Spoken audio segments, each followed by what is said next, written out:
you turn this fucking piece of shit on? Hello, it's me, Pappy. This is my video will.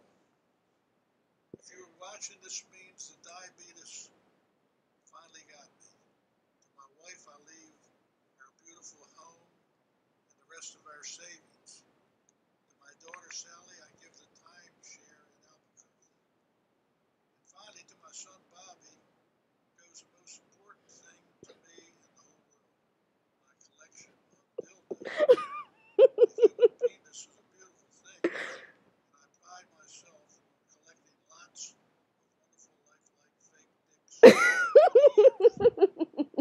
There's about 1,000 of them in storage units outside town. And one really nice one in a safety deposit box at the Bank of America downtown.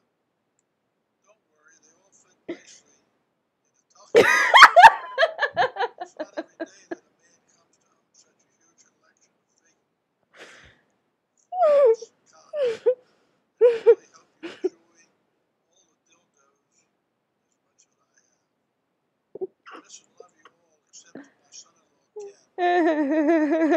Because you're Asian. Also because you never ate my famous gefilte fish at Passover.